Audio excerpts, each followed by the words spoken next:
우리에게 주시는 하나님의 말씀 로마서 4장 1절 말씀에서 12절 말씀까지 보겠습니다. 로마서 4장 1절에서 12절 이렇게 교독하도록 할까요? 제가 4장 1절을 읽습니다. 그런즉 육신으로 우리 조상인 아브라함이 무엇을 얻었다 하리요?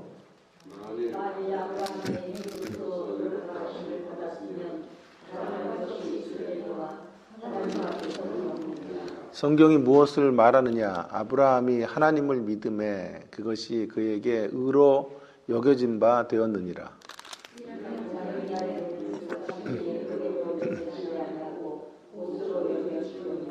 이를 아니할지라도 경건하지 아니한 자를 의롭다 하시는 이를 믿는 자에게는 그의 믿음을 의로 여기시나니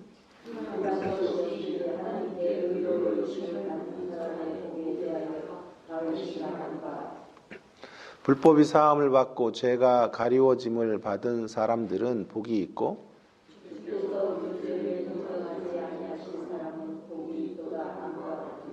그런즉 이 복이 할례자에게냐 혹은 무할례자에게냐 무릇 우리가 말하기를 아브라함에게는 그 믿음이 의로 여겨졌다 하노라.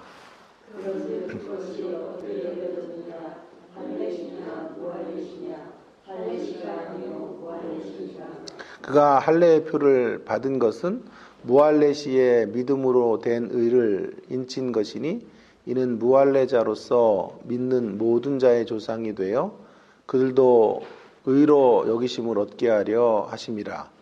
또한 할례자의 조상이 되었나니 곧 할례 받은 자에게뿐 아니라 우리 조상 아브라함이 무할례 시에 가졌던 믿음의 자취를 따르는 자에게도 그러하니라. 아멘. 맞습니다. 오늘 말씀의 제목은 구약을 집약하는 압축 파일 풀기라는 것인데요.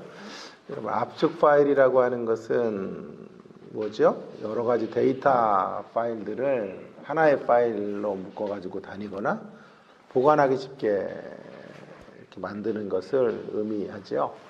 이처럼 구약의 39권인데요. 구약이.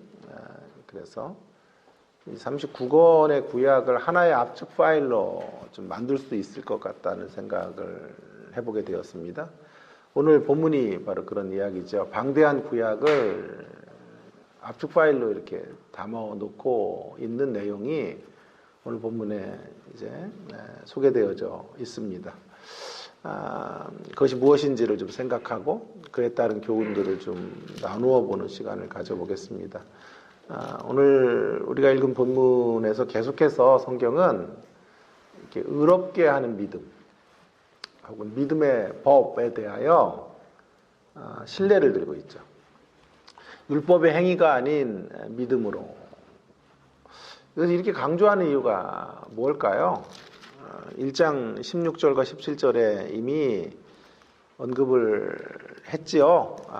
복음엔 하나님의 의가 나타나서 믿음으로 믿음에 이르게 한다라고 말씀하셨고 오직 의인은 믿음으로 말미암아 살리라 함과 같다라고 말씀하셨고 또 3장 21절 이하에서부터도 이제는 율법에 하나님의 한 의가 나타났다라고 말씀하시면서 충분히 믿음으로 의롭게 되는 이야기를 충분히 다루었음에도 불구하고 4장에서는 그것도 모자라서 이제 또 예를 들면서 구체적인 신뢰를 통해서 믿음으로의 구원에 대한 이야기를 지금 하고 있는 거죠.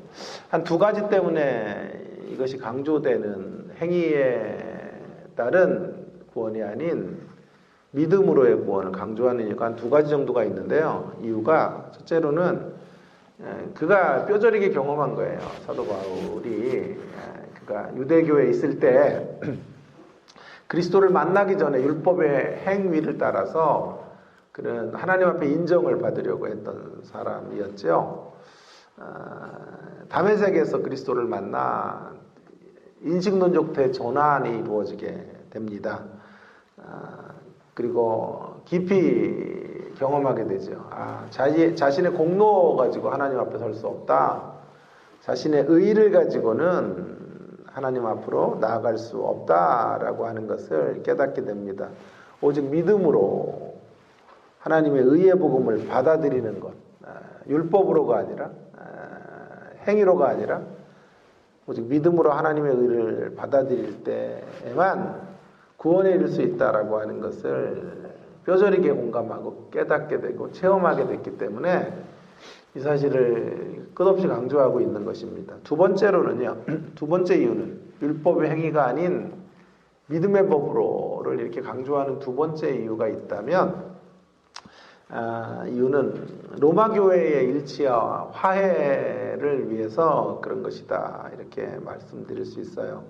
로마 교회는 여러분 우리가 아시는 것처럼 유대인과 헬라인, 또 약한 자와 강한 자가 분쟁하는 교회였지 않습니까?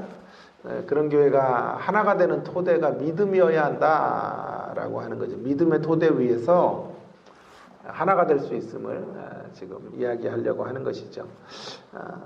율법으로 하나가 된다면, 율법의 행위로 하나가 된다면 서로 반목과 갈등은 더 심해질 거예요. 율법을 많이 지킨 사람과 그렇지 못한 사람, 율법을 가지고 있었던 사람과 율법이 없는 사람들의 차별점들이 생길 것이기 때문에 율법의 기준을 따라서 교회는 하나가 될 수가 없어요. 그래서 믿음의 새로운 법칙을 따라서 교회가 하나가 돼야 된다, 이런 얘기를 사도 바울이 끝없이 강조하고 있는 것이죠. 그래서 1장부터 4장까지 지속적으로 바로 이 대목을 반복하고 또 반복하고 있는 그런 사도 바울의 모습을 보는 거죠. 제가 사도 바울을 닮은 거예요. 이렇게 반복하고 이러는 게요, 사도 바울의 정신이다, 이렇게 성경의 예수님의 정신이다, 이렇게 생각하시면 되겠어요. 특히 4장에 이르러서는요, 이러한 믿음의 법칙이라고 하는 게 신약에 와서 불쑥 튀어나온 게 아니라는 것을 이제 말하려고 해요. 구약에서부터 이미 믿음의 법이 강력하게 선포되고 있었다라고 하는 것을 이야기하고 있는 거예요. 다시 한번 3장 21절로 좀 돌아가 보시면, 이 중요한 구절이에요. 3장 21절이. 그러나 이제는 앞에 그러나가 있어야 된다고 말씀드렸고, 율법 외에, 율법으로 안 된다 이거잖아요. 율법의 행위로 안 된다. 하나님의 의가 나타나야 된다라고. 하나님의 의를 믿는 것, 그게 믿음이라고 했어요. 자, 근데 그 다음 구절이 중요하다 그랬죠. 그런데 그 하나님의 의를 통한 믿음은 어디에 나타났어요? 율법과 선지자들에게 증거를 받은 거예요. 재밌는 구절이에요. 율법으로 안 되지만 율법에 있었다, 이런 얘기를 사도 바울이 말씀하고 있는 것이 아니에요. 율법의 행위로 의에 이를 수 없다라는 걸 전제하면서도, 그럼 그 믿음은 어디서, 그 하나님의 의는 어디에 있냐 할 때, 예수님이 오셔서 비로소 하나님의 의가 생긴 게 아니고, 구약에서부터 이미 구약의 율법을 가르칠 때 또 선지자들의 가르침 속에 충분히 하나님의 구원 방식, 믿음으로의 구원의 이야기가 거기 안에 올곧게 반짝이고 있었다라고 하는 것이죠. 4장은 바로 그런 율법과 선지자를 대표하는 인물들 둘을 제시하고 있어요. 전 이것이 바로 구약을 담아낼 수 있는 압축 파일이다, 이렇게 생각을 하고, 오늘 제목을 구약을 집약하는 압축 파일 풀기라는 말씀으로 제목을 잡게 된 것이죠. 자, 그러면 구약을 집약하는 압축 파일을 이제 두 가지로 우리는 생각할 수가 있겠습니다. 하나는 율법을 대변해주는 율법의 시대와 관련이 있는 아브라함이라는 사람의 이야기고, 또 하나는 선지자 혹은 예언자를 대변하는 다윗이라는 사람의 예를 통해 구약 성경이 요약이 될 수 있겠다라고 하는 것이죠. 아브라함이 주된 여기 이야기에 거론되고 있는데요, 의롭게 된 사람의 이야기, 아브라함이 구약에서부터 이미 있었어요. 아브라함 때는 이미 율법이 없었어요. 그 당시에는 율법으로 구원받은 게 아니란 말이에요. 행위로 구원받은 게 아닌 것을 말해주기에 가장 적합한 사람이 아브라함이라고 생각한 거죠, 사도 바울은. 그런가 하면 선지서를 대변하는 사람은 다윗이에요. 4절에서 6절까지 보시면 이제 다윗의 이야기가 살짝 들어가고 또 아브라함의 이야기로 앞뒤를 둘러싸고 있는데요. 다윗 왕은 선지자들을 통하여 하나님의 뜻을 발견해야 돼요. 다윗이 혼자 독주하거나 자기 임의대로 나라를 통치했다가는 하나님에게 버림을 받게 돼요. 선지자들의 음성을 듣고 그들과 친밀한 관계 속에서 하나님의 뜻을 펼쳐가야 되는 사람이 다윗이라고요. 자, 그러니까 구약 성경의 39권을 풀 수 있는 그거를 압축해 놓은 파일은 아브라함과 다윗이라고요. 마태복음 1장 1절이 그래서 그냥 나오는 게 아니에요. 예수 그리스도의 계보를 말할 때 두 가지만 얘기해요. 아브라함과 다윗의 자손, 예수 그리스도의 계보라. 자, 구약을 어떻게 풀어요? 구약을 압축하면 아브라함으로 요약이 되고 다윗으로 요약이 된다 이 말이에요. 아브라함과 다윗의 언약의 성취가 예수님이시다. 이렇게 말하고 있는 거죠. 구약에 얼마나 많은 사람들이 있습니까? 그렇게 허다한 무리들이 있는데 그 중에 성경은 예수님과 연결할 수 있는 두 사람을 이야기하고 있는 거죠. 아브라함을 말하고 있는 거예요. 아브라함을 통해서 민족을 형성하시겠다. 너의 씨로 인하여 민족을 만들어내겠다. 언약 백성의 시작이 아브라함이라. 그리고 그 언약 백성의 잠정적인 그 약속의 성취가 다윗 때 이루어져요. 잠정적으로 말이에요. 그리고 온전한 성취가 예수 그리스도를 통해 이루어지기 때문에 구약을 어떻게 정리하고 있어요? 마태복음 1장 1절에서 아브라함과 다윗의 자손 예수 그리스도의 계시라. 자, 이것이 구약을 푸는 압축 파일이다. 이런 말씀을 드렸고, 이제 강조점, 구약을 집약하는 압축 파일의 강조점을 좀 생각해 보려고 합니다. 제가 이제 굳게 결심했어요. 지난주에. 그래서 오늘부터 이제 설교를 아주 초스피드로 빨리 마쳐야 되겠다. 이런 생각을 하고. 우리 배울 전도사한테 도전을 받아가지고요. 내일은 아마 내가 45분대에 설교를 마치고 예배를 끝내고 하여튼 그렇게 해야 되겠다. 그래서 하여튼 타도 배우를 외치면서 내가 배울보다 더 짧게 해야 되겠다. 보니까 말씀을 이렇게 풍성히 먹는 기쁨보다 빨리 끝나는 기쁨이 더 크더라고 우리 성도님들이. 그래서 안 되겠다. 이러다가는 내가 설 자리가 없다. 이런 생각을 해가지고 제가 배우한테도 제가 저기 선전포고를 했어요. 너보다 더 빨리 한다 내가 이렇게 했는데 자 빨리 갑시다. 그래서 구약을 집약하는 압축 파일의 강조점이 있는데요. 이제 제가 집중하려고 하는 건 이 압축 파일을 이제 풀어보면요 어떤 내용들이 있을까 아주 특이한 점 하나가 강조되고 있는 것을 보게 되는데요. 한마디로 이제 아브라함과 다윗은 어떤 사람이에요? 하나님 나라의 두 기둥이란 말이에요. 두 기둥. 하나님 나라를 세우는 구약의 가장 강력한 두 기둥은 아브라함이요 다윗이라니까요. 그러니까 보통 우리 같으면 이런 사람을 어떻게 설명을 할 것 같습니까? 대한민국을 세웠던 대한민국 건국의 두 기둥 그랬으면 그걸 영화로 만든다 그러면 어떤 것들을 이야기할 것 같아요? 그게 가장 강점과 그가 가지고 있는 아주 위대한 점들을 부각하겠죠. 성경은 그렇지 않아요. 성경은 지금 어디로 가고 있냐? 탁월한 리더십이나 뛰어난 업적에 대한 이야기를 하고 있지 않아요. 이 두 압축 파일을 풀어보면요. 성경의 관심은 이들의 위대함이나 영웅됨에 관심이 없다는 것을 알게 돼요. 그럼 어디로 갈까요? 아브라함의 신뢰 1장 1절부터 3절 9절부터 12절에 보면 아브라함의 신뢰를 통해서 강조하는 게 이거예요. 행위로 된 거 아니다. 아브라함이 잘나가지고 원래부터 갖고 있는 믿음이 좋은 것 때문에 그가 믿음의 자리에 이른 게 아니다. 이런 얘기를 하고 있는 거예요. 1절과 2절 보세요. 그래서 특별히 2절에 보시면 아브라함이 무엇을 통해서 육신으로 우리의 조상이 되었느냐? 행위로서 의롭다함을 입었다면 자랑할 것이 있을 테지만 아브라함은 자랑할 게 하나도 없는 인간이야. 이런 얘기를 하고 있는 거잖아요. 행위를 내놓고 공로를 꺼낼 수 있는 사람이 아니었다. 그런 자리에서 아브라함이 부름받았다라고 하는 것을 이야기해요. 그러면 무엇 때문에 됐냐? 3절에 성경은 뭘 말하느냐? 아브라함이 하나님을 믿음에 그것이 그에게 의로 여겨진 바 되었느니라. 의로 여겨졌다. 하나님을 믿는 것으로 의로 여겨졌다라고 말하는 거예요. 대단한 행위가 있어서, 그러니까 압축파일을 풀면서 아브라함에게 어마어마한 공적을 돌리는 게 아니고, 아브라함의 행위는 바닥이었으나 그러나 믿음이 있었기에 하나님이 그를 의롭게 여기셨다, 이렇게 강조하려고 하는 거죠.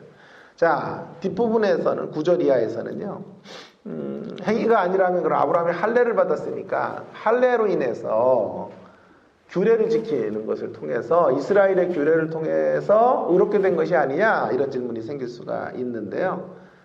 그렇지 않다라고 10절 이하에서 이야기하면서 말하는 거예요.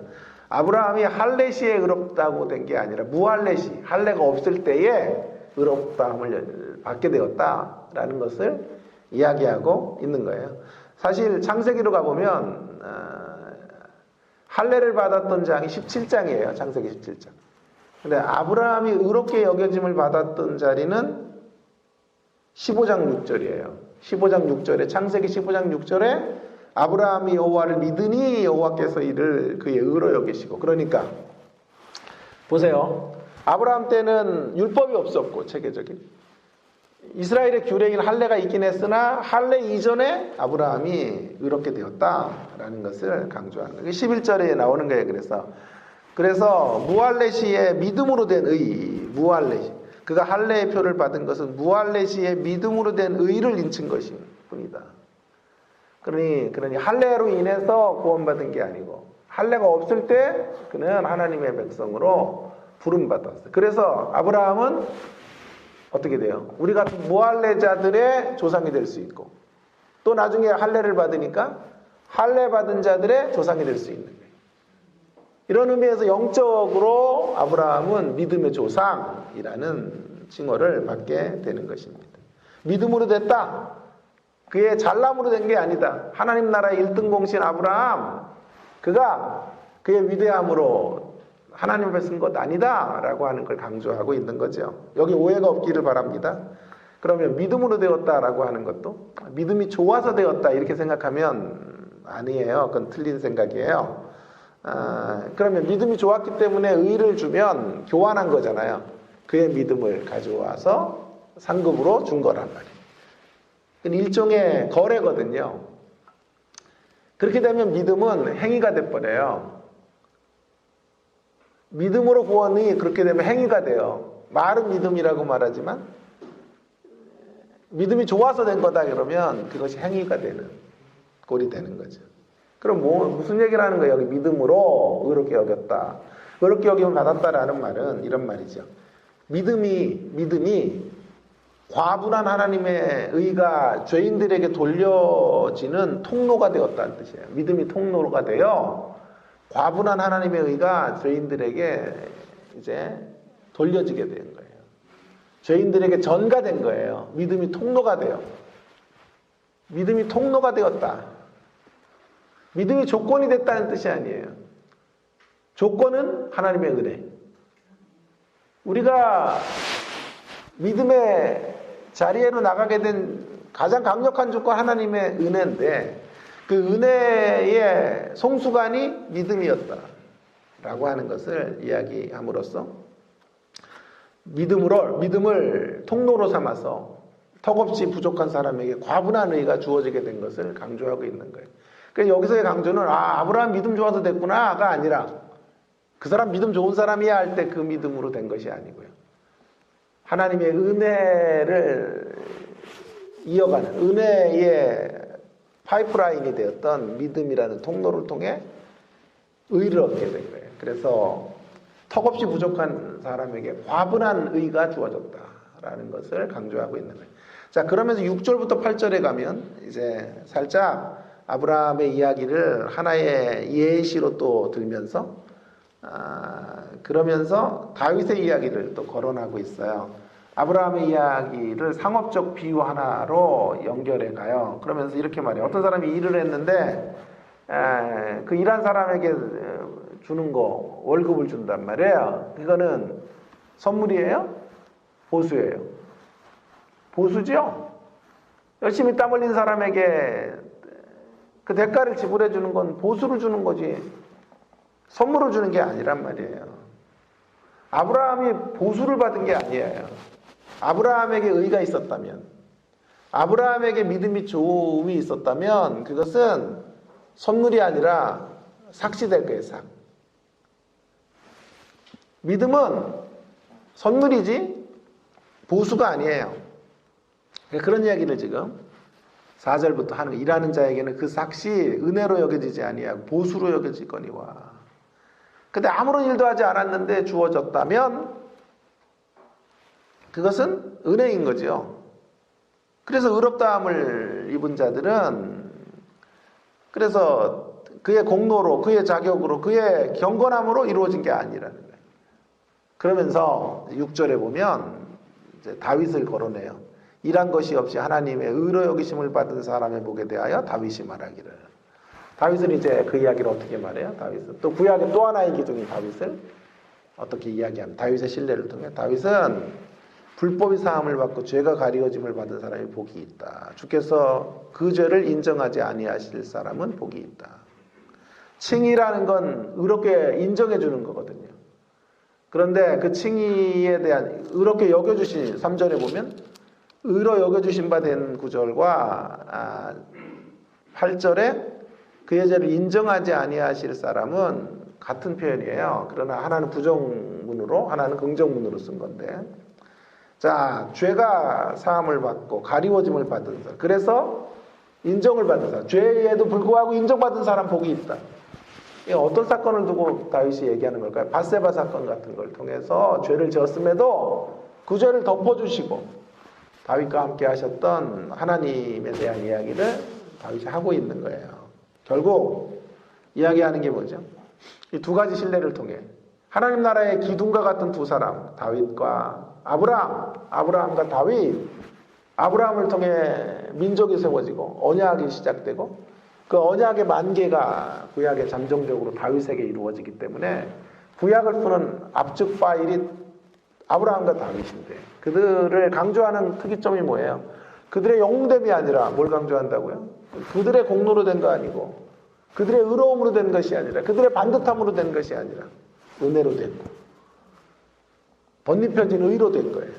스스로 마련한 의가 아니라 그리스도께서 덧입혀 주신 의로 인하여, 그들의 공로가 아니라 하나님의 국률로 베풀어 주신 은총으로 인하여 하나님의 작품들로 그들이 만들어진 것이다 라고 하는 걸 또 강조하고 또 강조하는 거예요. 이것이 성경이 구약을 푸는 각도이고 시선이고 관점이라고 말할 수 있겠습니다. 자, 이제 결론. 오늘 빨리 왔죠? 결론. 두 가지 결론과 적용을 좀 해보겠습니다. 첫 번째로는요, 이것입니다. 과분한 인정을 받은 자로 남에게 과분한 인정을 흘려보내야 한다라는 게 첫 번째 적용점이에요.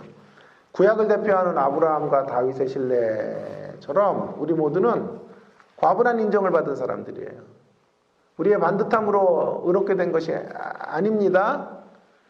하나님의 의를 믿음으로 받아들일 수 있게 해서 의로운 자리로 나오게 된 거예요. 그러니 우리가 의롭게 된 것, 우리가 주의 백성이 된 것은 우리가 받은 과분한 축복이란 말이에요. 자, 우리는 늘 과분한 대접 속에 살아가고 있는 인생이에요. 분에 넘치는 사랑과 환대를 받은 사람들. 그러기에 이제 우리가 해야 될 일이 하나 있다면 우리 주변 사람들에게도 과분한 은혜를, 사랑을 흘려보내야지. 그들의 실수 속에서도 우리는 우리 앞에 저지르는 잘못 가운데서도 우리가 과분하게 대접받았으니까 너토로 웃으며 이해하려고 하고 또 그들을 보듬어하는 일들을 계속해 가야 되는 거예요. 서로를 존중히 여기고 귀중히 여기는 우리가 되어야 할 것입니다. 빌립보 2장 3절 후반절을 제가 참 좋아하는데요. 각각 자기보다 남을 낮게 여기라. 낮게가 아니에요. 치읓이 아니에요. 시옷이에요. 시옷. 서로를 낮게가 아니라, 이 발음이 안 돼. 낮게가 아니라 낮게 여기라. 낮게. 서로를 나보다 귀한 스승으로 여겨라. 존귀하게 여겨라. 이런 말이에요. 배우자도 나보다 나은 사람이라고 여기면 살아야 돼요. 그래서 배우자예요. 배우자. 배우자가 아니면요, 고치자가 된대잖아, 고치자. 배우자, 고치자. 서로에게서 배우고, 서로에게서 영향을 받고, 좋은 영향을 갖고 살아가는 거예요.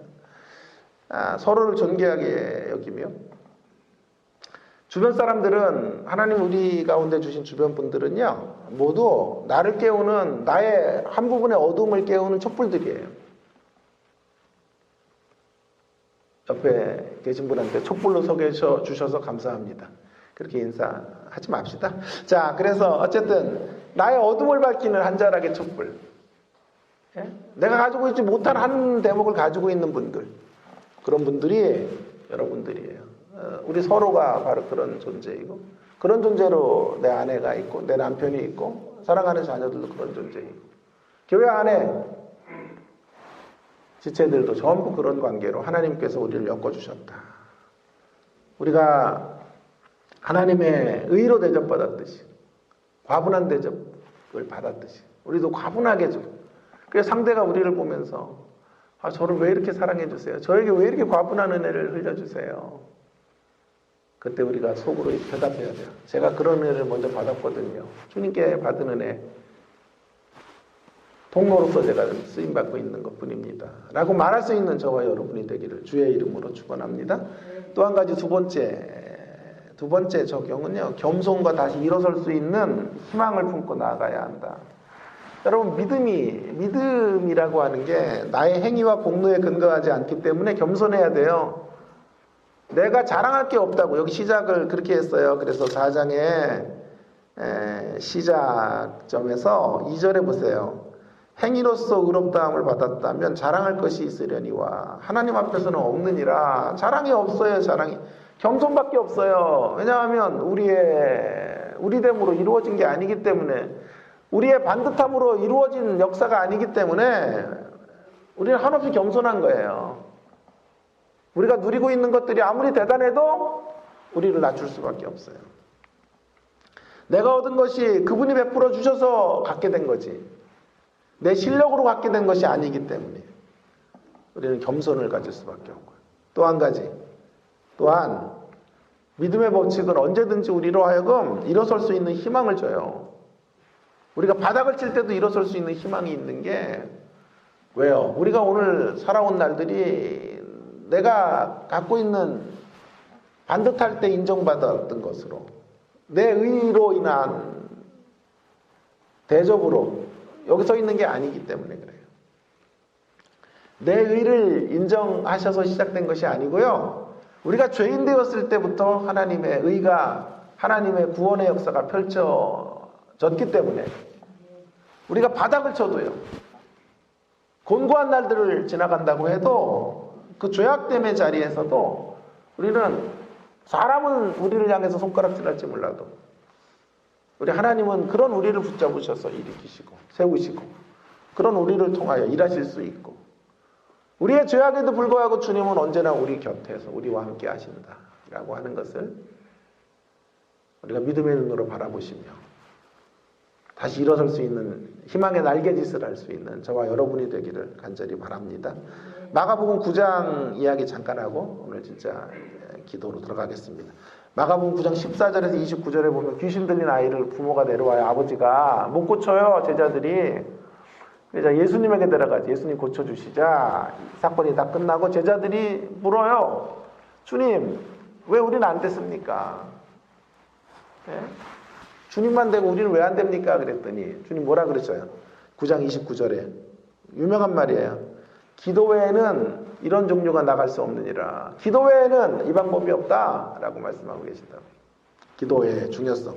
자, 기도를 저는 두 가지로 풀려 그래요. 겸손과 희망의 이야기. 기도 외에는 안 된다라는 게 겸손이에요. 겸손으로의 기도. 기도 외에는 안 된다라는 말은 1차적으로 보면요, 깊이 들어가 보자고요. 1차적으로 기도 외에는 안 된다라는 말씀은 책망의 말씀이에요. 왜 기도하지 않니? 라는 책망의 말씀인데, 자, 이 책망의 말씀을 잘 받아서 교훈을 삼아야 되고. 근데 또 좀 더 들어가 보자고요. 근데 제자들이 기도 안 했겠어요? 귀신이 들린 아이가 막 경기를 하니까 귀신아 나가라 하면서 하나님께 기도했을 거란 말이에요. 하나님의 이름을 부르며 제자들이 기도했지만 안 나간 거거든.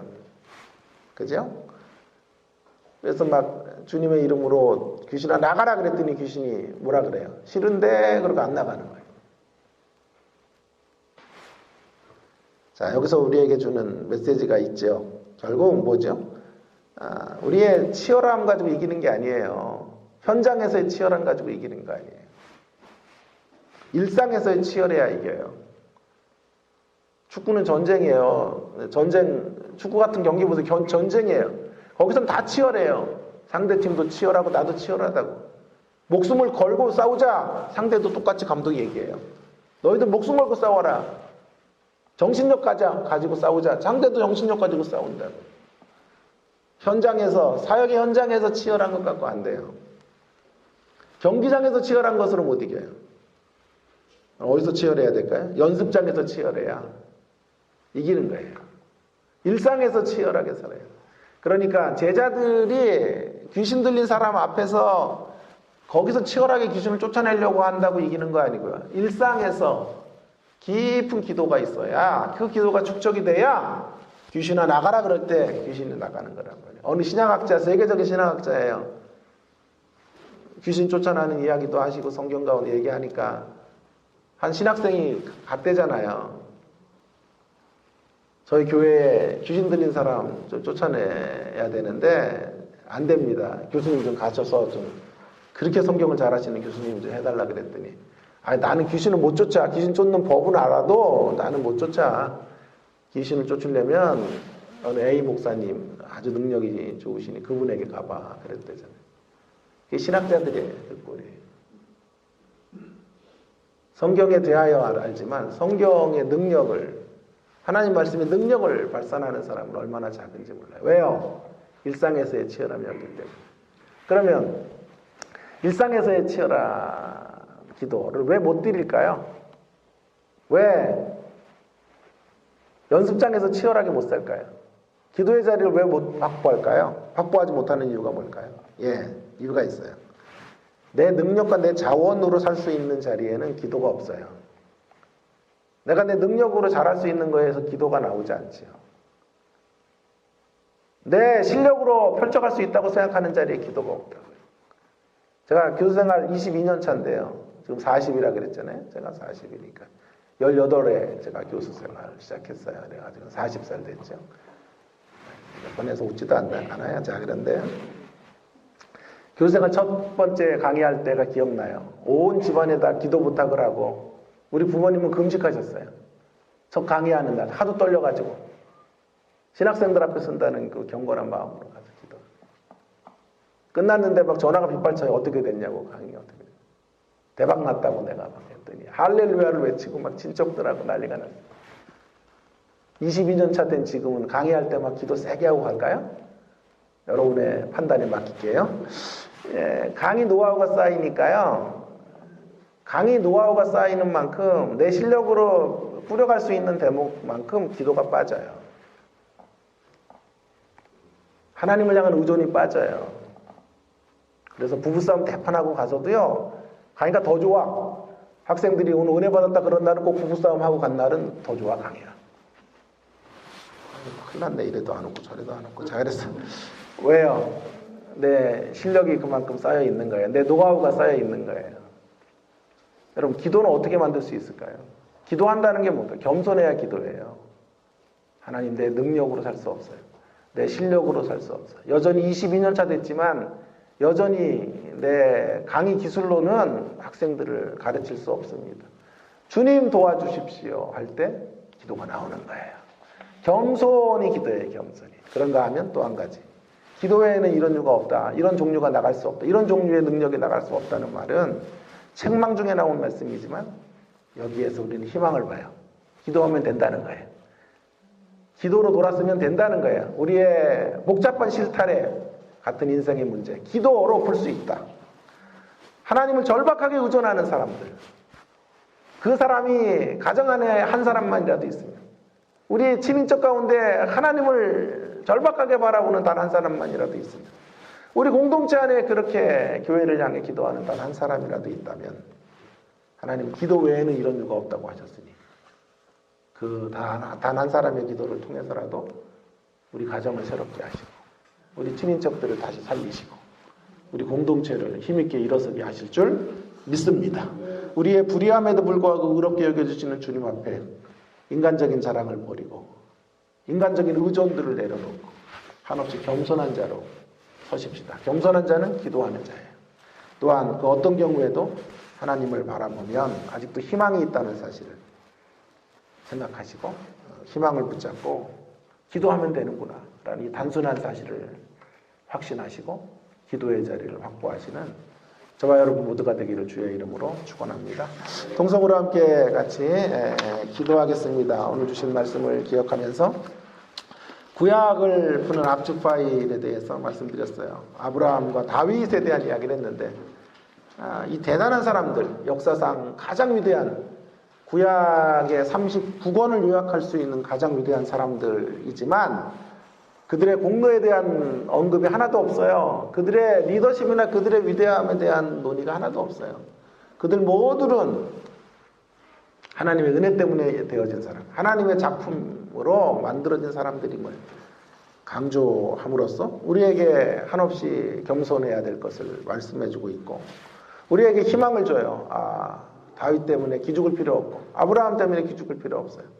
하나님의 은혜로 인하여 우리가 시작된 인생이고 하나님의 은혜 때문에 오늘도 살아가고 있는 인생이라는 것을 기억할 때 다시 그 은혜를 붙잡고 어떠한 죄악의 자리, 어떠한 바닥을 치는 자리에서도 일어설 수 있다라고 하는 것을 다시 한번 확인하게 됩니다. 주님의 은혜 붙잡고 일어서는 우리가 되게 해 주시기를 위해 또 우리가 과분한 인정을 받았어요. 정말 그죠? 우리의 불법에도 불구하고 우리의 불의함에도 불구하고 죄 용서를 받았고 사죄의 은총의 자리로 나온 것을 기억하면서 감사하고 감격하되 또 우리 안에서 그 감격이 멈추는 게 아니라 그 감격을 흘려보내서 다른 이들 수많은 사람들을 우리도 과분하게 대접하고 과분하게 인정해주는 그런 통로로 쓰임받을 수 있는 믿음의 통로로 쓰여지도록 동성으로 함께 기도하고 마무리하도록 하겠습니다. 기도하십시다. 하나님 아버지 은혜를 감사합니다. 오늘도 저희들에게 귀중한 생명의 말씀을 주셔서 하나님 아버지 말씀을 통하여 우리가 어떤 하나님의 은혜의 장중에 붙들린 인생인지를 알게 해주셔서 감사드립니다. 늘 과분한 대접을 주님께 받은 자임을 기억하면서 하나님 아버지 그 과분한 은혜를 전달하고 나누고 펼쳐가는 하나님 통로로 쓰임 받을 수 있는 저희들이 되어지기를 원합니다. 늘 겸손하게 하나님 앞에 엎드리며 우리의 됨으로 우리의 공로로 우리의 자격으로 서 있는 생애들이 아닌 것을 알게 하시고 늘 한없이 낮아진 자로 주님 앞에 서게 하시고 어떤 경우에도 다시 주님의 은혜 안에서 저희들이 다시 시작할 수 있음을 기억하며 다시 일어서는 저희들 모두가 되도록 도와주시옵소서. 낙심이 없게 하시고 아버지 하나님 서로를 하나님 소중하게 여기며 우리가 하나님 앞에 온전히 아름다운 모습으로 지어져 갈 수 있는 하나님의 공동체로 주여 설 수 있도록 도와주시기를 원합니다. 은혜 안에서 우리 모두가 하나인 것을 알게 하시고 그 은혜를 기반으로 서로 하나님 연락하고 온전한 믿음으로 하나 되는 공동체의 모습으로 주님 설 수 있도록 주여 은혜를 베풀어 주시고 역사해 주시고 함께하여 주시기를 간절히 원합니다. 하나님 아버지 도와주시옵소서. 오늘도 귀한 생명의 말씀을 주셔서 감사합니다. 아버지 하나님의 한량없는 은혜를 받은 자들답게 하나님 아버지 그 은혜의 통로로 하나님 아버지 측량할 수 없는 하나님의 신묘막측한 은혜의 자리 가운데 하나님 아버지가 서 있는 인생들임을 알게 하시고 하나님 아버지 이 분에 넘치는 사랑을 하나님 존중을 받은 자들 하나님 아버지 건강한 자아상을 가지고 또 다른 이들을 넉넉히 품에 안고 용서하고 사랑하고 하나님 아버지 과분한 사랑을 흘려보내는 저희들 모두가 되도록 주여 인도해 주시고 역사하시고 함께하여 주시옵소서. 하나님 아버지, 오늘도 저희들에게 소중한 로마서 4장의 말씀을 통하여 생명의 음성을 들려주셔서 감사합니다. 우리가 하나님 안에서 얼마나 분에 넘치는 사랑과 존중을 받은 인생들인지를 다시 한번 확인하며 감사할 수밖에 없습니다. 우리의 누더기 됨에도 불구하고 주님 우리를 사랑해 주시고 누더기들의 하나님이 되어 주셔서 우리에게 덧입혀진 의를 통하여 믿음으로 나오게 하시고 주님을 고백하며 주님의 자녀가 되는 이 놀라운 특권과 은혜를 저희들에게 허락해 주셔서 진심으로 감사를 드립니다. 분에 넘치는 대접을 받은 이들로 하나님 우리도 다른 이들을 그렇게 바라볼 수 있게 해주시고 분에 넘치는 사랑과 존중으로 주변 사람들을 대하는 하나님 믿음의 사람들이 되도록 인도해 주시기를 간절히 원합니다. 늘 하나님 앞에 우리의 공로에 근거하지 않고 우리의 행위에 근거하지 않고 대접을 받은 것을 기억하면서 겸손하게 하시고 하나님 믿음의 법칙 안에서 언제든지 일어설 수 있는 희망, 은혜가 있기 때문에 우리 다시 바닥을 쳐도 그 바닥의 자리에서 일어설 수 있음을 고백하며 인정하며 주님의 은혜를 붙잡고 용기 있게 우리의 삶을 향하여 달려나갈 수 있는 믿음의 날개짓을 할 수 있는 그런 주의 백성들이 다 될 수 있도록 인도해 주시기를 간절히 원합니다. 하나님 날마다 겸손하게 엎드리게 하시고 희망을 품고 주님 앞에 간구하며 기도하는 저희들의 모습들이 되게 하여 주시옵소서. 주일 예배를 하나님께 또 올려드리오니 하나님 이번 주일 우리 인생에 참 잊혀지지 않는 생명의 메시지가 전달되게 하시고 말씀으로 회복되게 하시고 다시 한번 주님을 인격적으로 경험하게 되는 놀라운 예배의 시간으로 함께하여 주시옵소서. 우리 주님의 십자가 교회를 하나님 더 강하게 세워주시고 든든한 믿음의 공동체로 하나님 빚어주시고 하나님 기뻐하시고 하나님 원하시는 또 하나님의 갈망을 이루어드리는 그런 마지막 세대에 주님을 시원케 해드리는 그런 하나님의 교회로 우뚝 세워 주시기를 간절히 원합니다. 이 시간도 개인으로 또 기도할 때 우리의 기도 속에 은밀한 가운데 응답해 주시고 역사해 주실 하나님을 기대하며 기도하는 시간 되게 하여 주옵소서. 감사합니다. 예수님 귀하신 이름으로 기도 올리옵나이다. 아멘.